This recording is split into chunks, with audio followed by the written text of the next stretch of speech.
your personal trainer probably doesn't know shit. Granted, I've met a lot of trainers who are very smart and very intellectual when it comes to their training and have demonstrated the values that they teach themselves effectively, but many of the trainers out there that I've met are very poor at their jobs. Just like any other job, there certainly is a range of okay, terrible, and good examples at the job, and this is especially true for the personal training industry and the gym industry.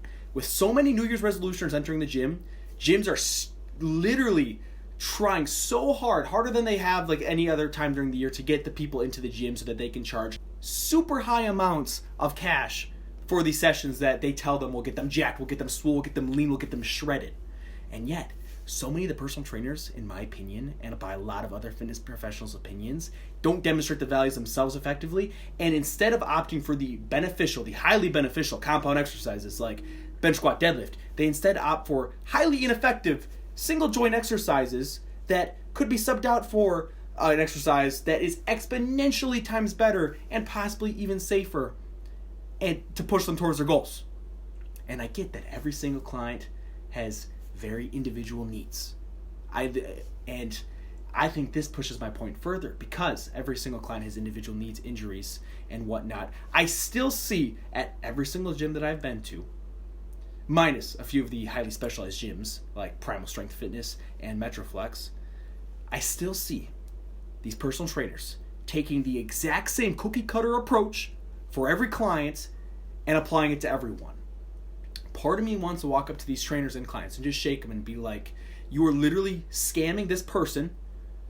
You give the same exact approach to everyone, and yet you sell your services for $50 for every 30 minutes or whatnot. And I know that ranges per gym to gym, but that's generally about what I see. It's like, how immoral of an industry has this become? You know, you're supposed to get this person towards their goals, and yet you're doing it at 1/5 of the pace that could be true, purely because you don't know shit. You don't know how to effectively train them. And you obviously haven't demonstrated this yourself, because I see a lot of personal trainers out there who I look at them and go, how could someone trust you with their fitness? Because they definitely don't look like they lift themselves. And I get that everyone has different goals, different abilities, but no personal trainer should look like the definition of unfit. I'm just putting that out there. And granted, I've met some really intelligent personal trainers who might not have had the most muscle, but they certainly demonstrate it in their knowledge.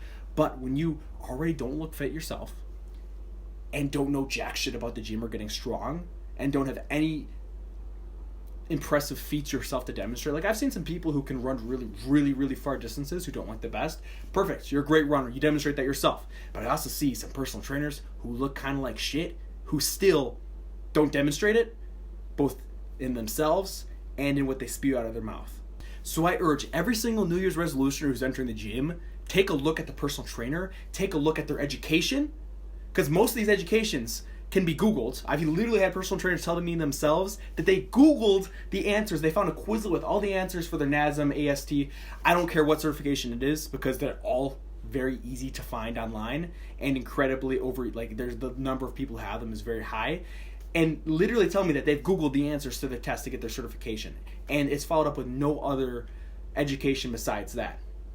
I think bare minimum, if you're an effective personal trainer, you should have several certifications or a degree.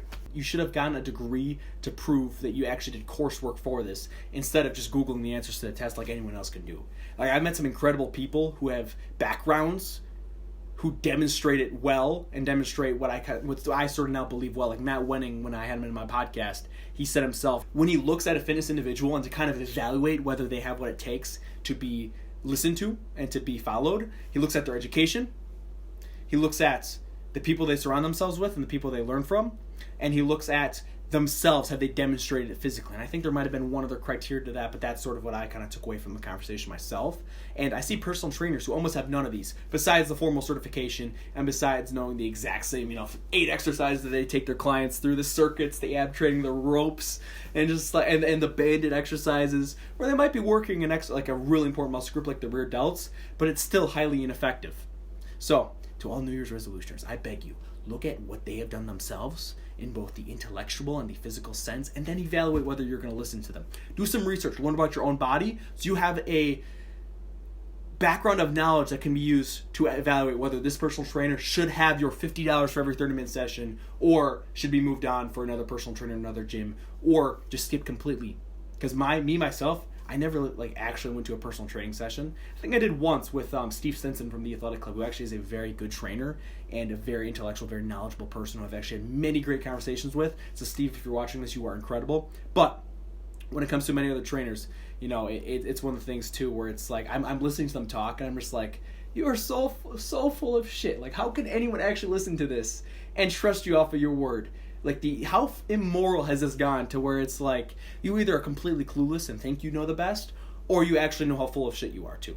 You know, and I've also had I'm not going to name any names in this video, and all the personal trainers that I talk about as being bad representations maybe definitely aren't even confined to like one gym that I've been to. Like, this is something that I've seen widespread in the industry. But I've even like legit been working out with a person who like sells personal training sessions, and even been told, I think you know more than me in this. And just like the person who's done, and this was like a year 2 years ago too. So it's just one of the things too where it's like I lost a lot of trust in the industry, especially being a part of it and like going around extensively to other gyms and working out with people. Like, bare minimum, the people that I would trust are the ones who have either obviously demonstrated themselves, like in powerlifting or like bodybuilding competitively, who've seen it, and also have like a bachelor of science in maybe exercise psychology, not even psychology, exercise physiology, biomechanics, whatnot. Like Matt Wenning himself is a great example. So please listen to the advice that I brought forth today. This is stuff that like I really want to like talk about more, because there's just not enough. There's so much BS that's spewed out of everyone's mouths in the industry, and very few actions to back it up. And so that's something I'm trying to change. You know, it's an issue. It's an issue in all areas of your life. You see this with business professionals, but especially with the industry that I'm most a part of, supplements and fitness. It's very hard to be a part of this and not say something. So everyone, I hope you had a great day. You can follow me at Piers Asbury on Instagram. If you liked the video, please like it. Trying to get this to more people. How about some more people? Follow the TikTok. I don't even actually know the name of my TikTok. I'll put it on the screen. But I'll talk to you guys later. Peace!